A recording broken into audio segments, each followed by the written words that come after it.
সুখ ও আনন্দের ধারায় ছোট সংসার হোক পরিবার পরিকল্পনায় জনস্বার্থে সেন্সেশন।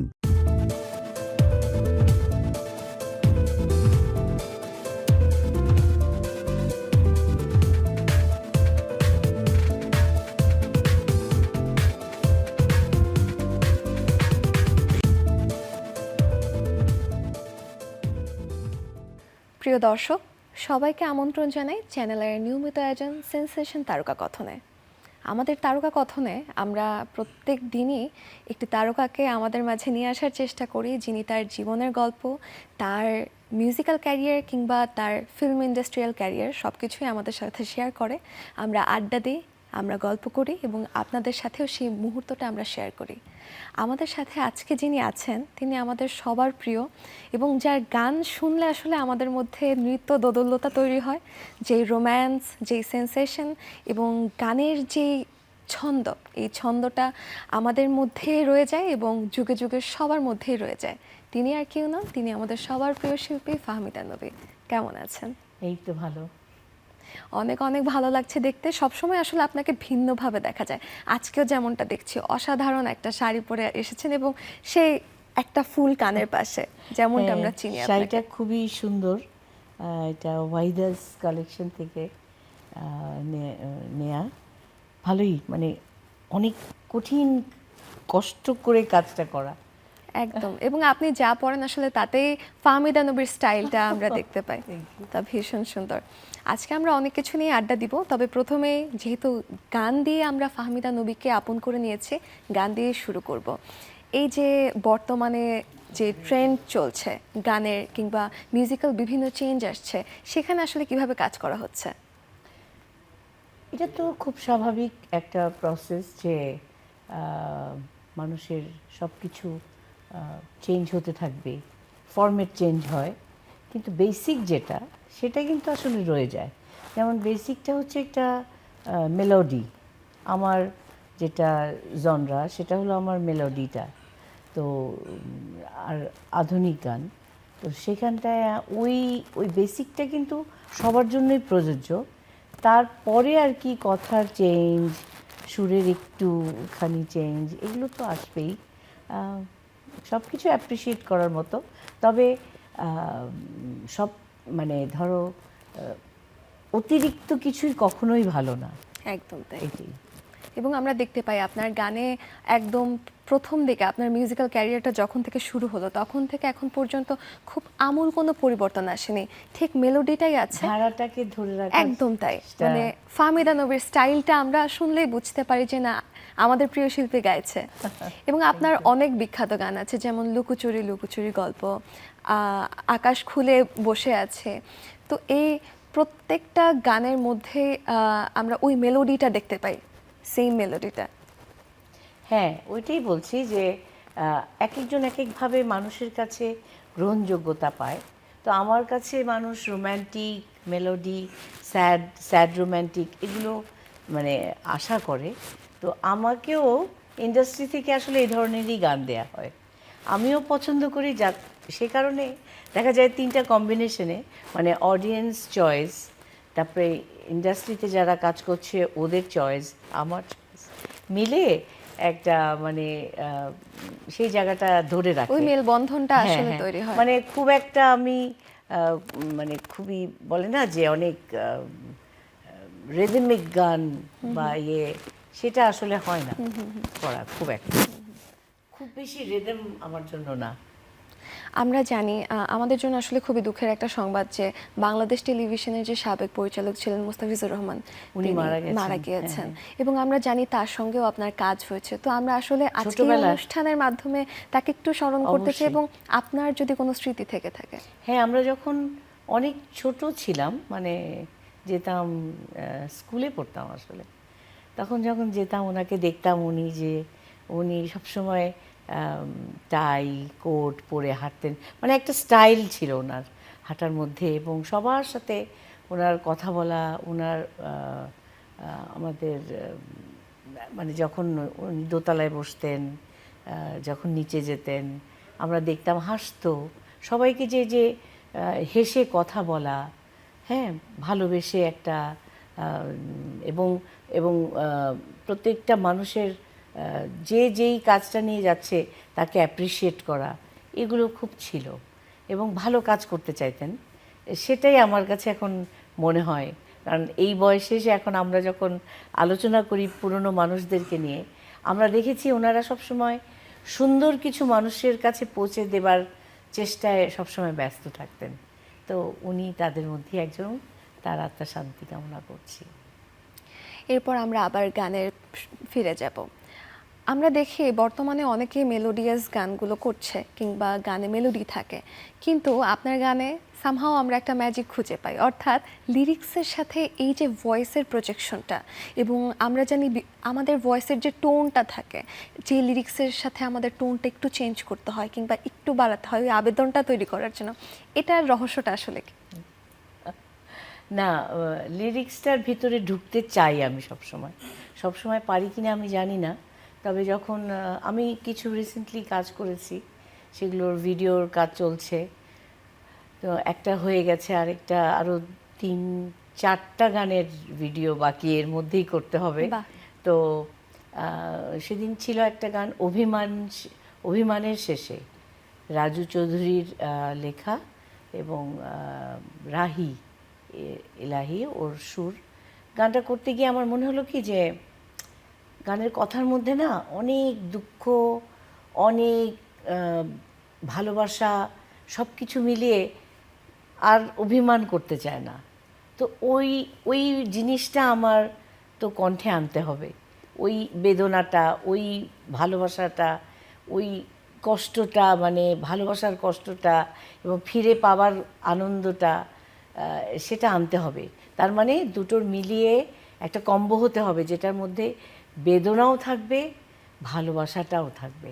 তা আমি চেষ্টা করি আর কি গাইবার। যেমন আরেকটা গান গাইলাম, একটু সব কিছু হারিয়ে যায়, আবার অনেক কিছুই হারিয়ে গেলে কিছু করার থাকে না, এটাই জীবন। একটু একটু রিদমিক, একটু বৃষ্টির একটা গান করলাম, ইমন আহমেদের লেখা ও সুরে, খুবই সুন্দর একটা গান। আর কয়েকটা গান করেছি সুমন, হ্যাঁ ওর নামটা, পুরো নামটা মনে পড়ছে না এই মুহূর্তে। ওর 4টা গান করেছি, গোলাম মোর্শেদের লেখা, দুঃখের দলিল, বৃষ্টি, আরও অনেকগুলো গান।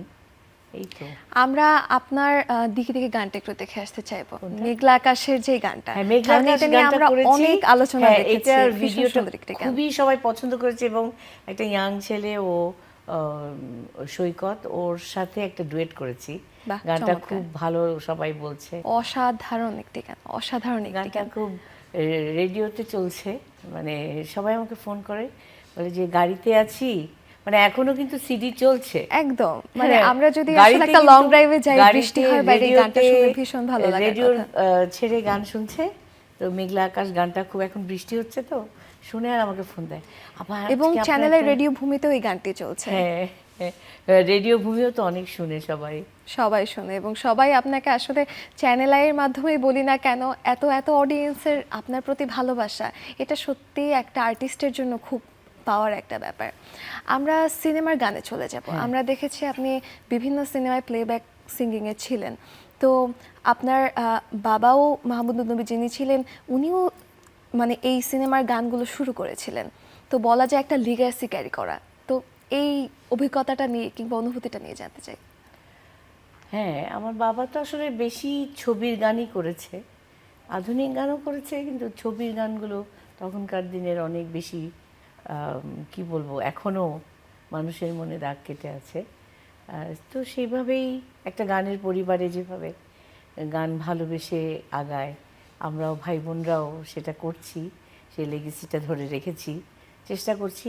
তবে ফিল্মে আমি তো ইমপ্রেস টেলিফিল্ম থেকে আহা ছবির জন্য জাতীয় পুরস্কার পেয়েছিলাম। হ্যাঁ, এই যে আহা লুকোচুরি ছবিটা গল্প, খুব হ্যাঁ, আলোচিত একটি গান হ্যাঁ, এবং 2007-এ জাতীয় পুরস্কার পাওয়ার পরে আমার মনে হয়েছিল, এটা আমার একটু খুব দুঃখবোধ, যে পুরস্কার পাওয়ার পরে মানুষ অনেক ইন্সপায়ার হয়, আরও গাইতে চায়, তো সেভাবে আমাদের ছবির গান আসলে গাওয়া হয়নি আমার। হ্যাঁ, তো মাঝে মাঝেই গাওয়া হয়, কিন্তু আরও বেশি গাইতে পারলে, যে কণ্ঠের যে ভার্সেটাইল একটা ব্যাপার থাকে, সেটা আসলে প্রকাশ করা যায় যে এক একটা সময়কে, এক একটা লোকেশন, এক একটা প্রেমের এক একটা সময় বা একটা কঠিন সময়, এটা ছবির গানে খুব ভালো অভিনয়টা। এবার একটা প্রশ্ন করব, যদি রাগ না করেন। সবার জীবনে প্রেম আসে, আমরা জানতে চাইবো ফাহমিদা নবীর জীবনে কি কোনো লুকোচুরি প্রেম এসেছিল কিনা? একটা প্রেম ছাড়া মানুষ কোনো কাজ করে কি করে? এখন সেই প্রেমটা কি প্রেম? যে কোনো কাজের জন্য, যে কোনো মানুষের জন্য, যে কোনো কর্মক্ষেত্র বলো, পরিবার বলো, প্রেম বলো, ব্যক্তিগত জীবন বলো, সবখানেই প্রেম দরকার। এবং আমি যখন একটা গান করি, তখন আমি যে কতটা প্রেমের মধ্যে থাকি, এখন সেই প্রেমটা কি প্রেম তো বলতে পারবো না। তাহলে আমরা ধরে নিব আপনি বলতে চাচ্ছেন না। যেটাই ভাবো, কারণ আমাদের সবার জীবনেই প্রেম আসে, প্রেম কিছু তো প্রেম থেকে থাকবেই, যায়। প্রেম আসবেই। প্রেম প্রেম একটা মানুষের অনুভূতি। আর বিশেষ করে যারা কাজ করে এই সঙ্গীত সূক্ষ্ম বিষয় নিয়ে, তাদের ভেতরে যদি একটা প্রেম বোধ না হয়, আমি মনে করি যে মানুষের প্রেমের চেয়ে বোধে প্রেমটা থাকা জরুরি। তা না হলে কিন্তু আমরা তো অডিয়েন্সের জন্য কাজ করি। যেমন এই গানটার মধ্যে, লুকোচুরি গানটার মধ্যে, ও কিন্তু গাইছে না নায়িকাটা, ও ভাবছে টুকটাক, এটা পুরো প্রত্যেকটা মানুষের গল্পকে দেখাচ্ছে কিন্তু। একদম তাই। হ্যাঁ, প্রত্যেকটা মানুষের ভেতরের যে ভালোবাসা, অজানা অচেনা এবং ভালোবাসার যে ডাইমেনশন গুলো থাকে, এক একজনের জীবনের এক এক রকম ভালোবাসা। ওই প্রেমটা যে আমি কথা বলছি, তোমার কথা বলার যদি প্রেমটা না থাকে, আমার ভাবনার যদি প্রেমটা না থাকে, তাহলে আমি এটার কিছু মেলবন্ধনটা করতে পারবো ঘটবে না। না। হবে একদম না। তাই। এবং আমরা দেখে এসেছি যে আপনার গানের যে ক্যারিয়ারে বিভিন্ন মিউজিক ডিরেক্টর যারা ছিলেন তাদের সাথে কাজ করেছেন। আমরা বাপ্পা ভাইয়ের সাথে আপনার খুবই চমৎকার কাজ দেখেছি। মানে সবাই যখন ফাহমিদা নবীর কথা আসে তখনই বাপ্পা মজুমদারের কথা আসে, এবং আমরা চমৎকার কিছু গানও পেয়েছি, যেমন আকাশ খুলে বসে আছে তাও কেন দেখছো না, এরকম আরও অনেক অনেক গান রয়েছে। অনেক গান। চমৎকার লিরিক্স, চমৎকার কেমিস্ট্রি এবং সুরের যে বিষয়টা, একদম গানের লিরিক্স শুনলে যেমন আমরা আসলে গানের ভেতরে চলে যাই, আমাদের মনের যে বেদনা থাকে, বিরহ থাকে, এই বিষয়গুলো যখন উঠে আসে ঠিক তেমন। হ্যাঁ, মানে যেমন ধরো এই গানটা যখন হয় তখন কিন্তু ভোর 5টা বাজে। বাহ। আমাদের লাস্ট গান, মানে এক মুঠো গান 2 এর গান, এটা জুলফিকার রাসেলের লেখা। ও আরেকটা গানে লিরিক দিয়েছিল, তো আমার আর বাপ্পার পছন্দ হয়নি। আমি বলছি না না না, এটা হবে না। তো জুলফিকার রাসেল তো খুব রেগে যাচ্ছে, বলে এখন 4টা বাজে, হ্যাঁ আমাকে ঠিক আছে সময়, আবার খুবই লক্ষ্মী, সময় দেন, আমি একটু রাস্তায় ঘুরে তারপরে নিয়ে আসলো লিরিকটা। ওই মুহূর্তে বাপ্পা মিউজিকটা করলো আবার নতুন করে, জাস্ট গিটারে। কিন্তু দেখো এটার মধ্যে খুব একটা সন্তুর আছে, একটা গিটার আছে। এত সিম্পল গানটা, কিন্তু এই যে একটা কম্বো, এই যে কম্বিনেশন, এই যে একটা প্রেম, আমি বললাম আমাদের টিম ওয়ার্ক। মানে রাসেল লিখলো, বাপ্পা সুর করলো, আমরা গানটা গাইলাম, তারপরে মিউজিক করে 7টার মধ্যে জমা দেয়া হলো গানটা। বাহ, তারপরে মানে ভালোবাসা দিবসে অ্যালবামটা আসলো। এই যে এই ভালোবাসাটা না থাকলে তোমার একটা ভালো কাজ হবে কি করে? এই প্রেমটা থাকতে হবে। এবং এই যে বারবার আসলে অনুভূতি প্রকাশ করাটা, এটা এখন আমরা খালি গলায় আপনার কাছে দুটো লাইন, আপনার সবচেয়ে প্রিয় গান, যে গানটি আসলে আমার সব গানই প্রিয়, তাহলে দর্শকের জন্য আছে যে গানটি শোনাতে চান তার 2 লাইন আপনার খালি গলায় শুনবো। আরো বেশিও শোনাতে পারেন, কারণ দর্শক ফাহমিদা নবীর গান শুনলে শেষ করতে চায় না। আপনার ইচ্ছে মতো একটি গান শুনুন। হঠাৎ যেটা মনে আসছে এটাই গাই। নিশ্চয়। তোমায় ছাড়া দিনে রাতে নিশো কেন লাগে, এই অনুভব হয়নি তোমায় চেনার আগে। কিছুই আমার নেই বলে তো তোমার কড়া নারী, তোমায় পাবো এমন আশা কি করে ছাড়ি। বাহ, অসাধারণ অসাধারণ। মানে কথাগুলো মিষ্টি মিষ্টি ওইভাবে ভেবে ভেবে গাইতে হবে, একজন একজনকে বলছে। মানে এই কারণের জন্য আমার আর বাপ্পার যে গানগুলো এই মানুষের এত প্রিয় হয়েছে। সুখ ও আনন্দের ধারায় ছোট সংসার হোক পরিবার পরিকল্পনায় জনস্বার্থে সেন্সেশন। আপনার আরও গানের যদি আমরা প্রশ্নগুলো আনি, সবার আগে সবার মধ্যে যে বিষয়টা আসে যে পারিবারিক সাংগীতিক পরিবেশটা, যে পরিবার থেকে বাবা, তারপর আপনার ভাই, আপনার বোন সবাই আসলে গানের সঙ্গে জড়িত। তো এই বিষয়টা আপনাকে কতটুকু ইন্সপায়ার করেছে আপনার মিউজিক্যাল ক্যারিয়ার তৈরি করতে? আমি আসলে সবসময় ছোটোবেলা থেকেই দেখেছি গানে গানে রান্না, গানে গানেই কথা, গানে গানেই সব কিছু। পড়াশোনা, স্কুলে যাই সেখানেও মাহমুদুর নবীর মেয়ে, হ্যাঁ ওখানে একটা গান গাও, সবখানেই গান। তো এত গান ভালোবেসে ফেলেছি তখন থেকেই। আমার কখনো কোনো দিন মনে হয়নি যে আমি বড় হয়ে ডাক্তার হতে চাই, ইঞ্জিনিয়ার হতে চাই, কিংবা অন্য কোনো প্রফেশনে যেতে চাই। আমার মনে হচ্ছে আমি গানই করবো, এত ভালোবাসতাম, আমার গান খুব ভালো লাগতো। তো এটা একটা অনেক বড় ব্যাপার যে আমার বাবার কারণে অনেক শিল্পীর আগমন আমাদের বাসায়। শিল্পী, সাংবাদিক, মানে পরিচালক, মানে ভরপুর থাকতো আমাদের বাসা। তো ওই ওই একটা ওরকম একটা পরিমণ্ডলে বড় হওয়া মানে বোঝা। আমি হয়তো নাও পারতাম গান গাইতে, কিন্তু আল্লাহ সুর দিয়েছে, চেষ্টা এবং এটা করেছি। আসলে গড গিফটেড একটা ব্যাপার। হ্যাঁ, আমি, সামিনা, পঞ্চম, আমরা সবাই, আমার ছোট বোন অন্তরা, ও গান পাগল। বাহ, ওর ছেলে এত ভালো গান গায়, কল্পনাই করতে পারবে না। তাজিয়ানের কণ্ঠ অনেক সুন্দর। বাহ। তো এই আর কি। এটাই আসলে পারিবারিক যে লিগেসিটা থাকে, যে সঙ্গীতটা আসলে সবার রন্ধ্রে মেশানো, সেটাই আমরা দেখতে পাই জিনের মধ্যে একদম তাই, একদম তাই। মিউজিক। এবং আমরা দেখেছি একটা সময় আমরা ফিল্মের প্লেব্যাক যে গানগুলো ছিল, একটা লম্বা সময় ধরে আপনাকে আমরা সবসময় দেখতে পেতাম। তো আমাদের একটা আক্ষেপের জায়গা আছে বর্তমানে যে মিউজিক্যাল ইন্ডাস্ট্রিতে ফিল্মের যে প্লেব্যাকগুলো হচ্ছে, সেখানে আসলে আমরা কেন ফাহমিদা নবীকে দেখতে পাচ্ছি না? সেটাই, ওটা আমি আগেও বলেছি, এখনো বলছি যে এটা একটা সিন্ডিকেট। আমাদের কণ্ঠকে ব্যবহার করবার আমরা যোগ্যতা রাখি হয়তো, কিন্তু একটা সিন্ডিকেটের কারণে সেটা হয় না এবং আমাদের চাইলেও অনেক সময় নিতে পারে না সামহাও। তো এই ধরনের ব্যাড প্রতিযোগিতা, মানে কম্পিটিশন, একটা ইন্ডাস্ট্রিকে নষ্ট করে দেয়। একদম তাই। একটা ভালো কণ্ঠকে যদি রেখে দিই, কারণ আমি আগে যেটা দেখেছি, আমি এটা দেখেই বড় হয়েছি যে ছবির নামটা বলে দেয়, গান কিন্তু আগে যায়। যেমন আমার বাবার গান হ্যালো, এটা বললেই আয়নাতে ওই মুখ দেখবে যখন এই গানটা হচ্ছে, তখন এই কী যেন সিনেমাটার নামটা, ও আচ্ছা নাচের পুতুল। কিন্তু আগে কিন্তু বলে না নাচের পুতুল। গানটাই এখনো মানুষের কাছে এতটাই প্রিয়।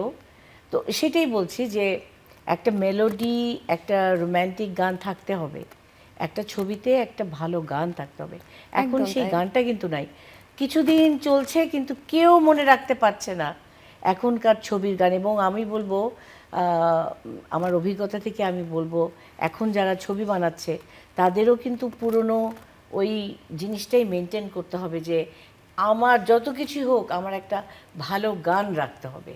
আমারই গান গাইতে হবে এমন কোনো কথা না, যে এই গানটা কোনো ভালো একটা সুন্দর গান, ওজনদার গান, ভারী গান, গভীর গান একটা থাকতে হবে ছবিতে, নাহলে সেই ছবিটা মরে যায়। একদম তাই, কারণ আসলে একটা গানে সেই মরে যায়, চলচ্চিত্রের মরে যায়। কাহিনীটাকে মানুষের চোখের সামনে হ্যাঁ, সেই তুলে দর্শনটা ধরে। তৈরি করে। হ্যাঁ, যেমন ধরো লুকোচুরিও যেমন, এরকম একটা গান আরেকটা আর হবে না। ওই লুকোচুরি বললেই তখন আহার ছবির কথাটা, একদম পুরো তাই। ছবিটা মনে পড়ে যায়। যে এটা কিন্তু আমার জন্য ফ্ল্যাশব্যাক একটা- আসে যে পুরো হ্যাঁ, কাহিনীটা কি ছিল আসলে। বাবার গানের কথায় আসলেন, আমরা আপনার বাবার কোনো একটা প্রিয় গান আপনার গলায় শুনতে চাই। তুমি কখন এসে দাঁড়িয়ে আছো আমার অজান্তে, আমার গানেরও প্রান্তে তুমি দাঁড়িয়ে চমৎকার চমৎকার, খুব সুন্দর। ভীষণ সুন্দর। আমরা আগের প্রশ্নের সাথে যদি লিঙ্ক করে একটা আলাপ তুলি, সিন্ডিকেটের ব্যাপারটা আমরা দেখি এটা আসলে খুব কন্ট্রোভার্সিয়াল একটা বিষয়, এবং সিন্ডিকেট শুধু মিউজিক্যাল ইন্ডাস্ট্রিতেই না, হ্যাঁ, প্রত্যেকটা এটাই ইন্ডাস্ট্রিতে বলতে চাচ্ছি। এই জিনিসটা হয়তো চলছে। কেউ কথা বলছে, কেউ কথা বলছে না। যারা কথা বলছে না, এটার পিছনে আসলে মানে কারণটা কি থাকতে পারে? তারা কি মানে হুমকি অনেকে বা তো এরকম আসলে কিছু থাকে? এত দৌড়াতে পারে না। একটা শিল্পী এত দৌড়াবে কেন? সে ভালো গান গায়, যেমন আমার আব্বাদেরকে খুঁজে নিত। স্বরলিপি ছবিতে প্রত্যেকটা গান কিন্তু আমার বাবার কণ্ঠেরই, কারণ ওই ছবিটাই ছিল একজন সিঙ্গার, মানে রাজ্জাক চাচা, উনি ছিলেন একজন গান ভালোবাসে, গান গাইতে চায়, তাকে গান গাইতে দিবে না তার বাবা। তো সেই গান পাগল মানুষটার, তো সেই গান গেয়ে যাচ্ছে তো, এবং ওই ছবিতে যতগুলো গান ছিল সব গানগুলো আমার বাবার কণ্ঠের। তো কেন আমার বাবাকেই খুঁজে নিলেন? বা অন্যান্য আরও গান আছে, যেমন আগে পরিচালকরাই খুঁজে নিতেন, আর এখন হচ্ছে কি খুব সম্পর্ক ভালো, সম্পর্কে চলার বিষয় কখনো কোনো সৃষ্টিশীল কাজকে উন্নত এবং করতে পারে না। স্বকীয়তাটাকে আসলে নষ্ট করে না, দেয়, শিল্প আমি সত্তাটাকে। আমাদের সম্পর্ক থাকতেই পারে, কিন্তু আমি যখন একটা কাজ করছি এটা কিন্তু মানুষের জন্য, একদম তাই। অডিয়েন্সের জন্য, দর্শক শ্রোতার জন্য করছি। সুতরাং আমাকে তখন কিন্তু চিন্তা করতে হবে দ্য বেস্ট আমি দিব। আমি যখন ছোট একটা জিঙ্গেল করি 30 সেকেন্ডের, সেটাতেও যেই এফোর্টটা দেই, আমি 5 মিনিটের গানেও তাই দিই। আমি যখন স্টেজে শো করি 3 ঘন্টা দাঁড়িয়ে, প্রত্যেকটা গানের জন্য একই সময়ে একই এফোর্ট দিতে আমি ভালোবাসি, কারণ আমার মনে হয় প্রতিটা মুহূর্তের দাম আছে, এবং অডিয়েন্সের জন্য সব কিছু। আমরা যা কিছু করি আমরা দর্শক শ্রোতার জন্য করি। এই জন্যই আগের কাজগুলো অনেক ভালো হতো। টেলিভিশনে বলো, রেডিওতে বলো, সিনেমাতে বলো, আগের কাজগুলোর মধ্যে না একটা ইউনিটি ছিল। এখন যেটা ছাড়া ছাড়া ছাড়া হয়ে গেছে, একদম তাই। যার কারণে কোনো কিছু আসলে আর মানে স্থায়ী হচ্ছে না। একটা স্থায়িত্বের দরকার আছে। আমরা যদি বাংলাদেশের ইন্ডাস্ট্রিকে নিয়ে আরও আগাতে চাই, আমাদের ভেতরে এই মানসিকতা তৈরি করতে হবে যে হিংসা, এই যে সিন্ডিকেট করা, একটা সম্পর্কের লেভেল তৈরি করা, নো। আমরা যেটা ভালো, দি বেস্টটা অডিয়েন্সকে দেবো। এবং একটা একদম তাই। রুচিশীল সমাজ তৈরি করতে গেলে কিন্তু আমাদের সংস্কৃতির যে অঙ্গন, এটাকে অনেক দামি, ওজনদার করতে হবে। একদম তাই। এবং আমরা চাই আসলে আগামীতে যত শিল্পী তৈরি হোক, তারা যেন ফাহমিদা নবীর মতো বোল্ড হতে পারে, এবং মিউজিক্যাল ক্যারিয়ারটা যেন আমাকে সাস্টেইনেবল যতই থাকে। চেষ্টা করো, একদম আমাকে এরকমই কোনো যেন থাকে। খারাপ গান করাতে পারবে না। তা আমরা আসলে দেখিও নি কখনো, এই জন্যই খুব চমৎকার গান পাই, এবং আমরা আশা করি আমরা সামনেও চেষ্টা করি। আরো অনেক চমৎকার কাজ আপনার থেকে পাবো, আরো অনেক সুন্দর গান শুনবো। প্রিয় দর্শক, অনুষ্ঠানের আজকে এখানেই বিদায় নিচ্ছি সেন্সেশন তারকা কথনে। আমাদের সঙ্গে ছিলেন আমাদের সবার প্রিয় শিল্পী ফাহমিদা নবী। এরপর আবারও তারকা কথনে আরও এক তারকাকে সাথে নিয়ে তার জীবনের গল্প শুনবো, তার গানের গল্প শুনবো, তার কাজের গল্প শুনবো। সে আগ পর্যন্ত আমাদের সঙ্গেই থাকুন, ভালো থাকুন, চ্যানেলের সঙ্গেই থাকুন। সুখ ও আনন্দের ধারায় ছোট সংসার হোক পরিবার পরিকল্পনায়, জনস্বার্থে সেন্সেশন।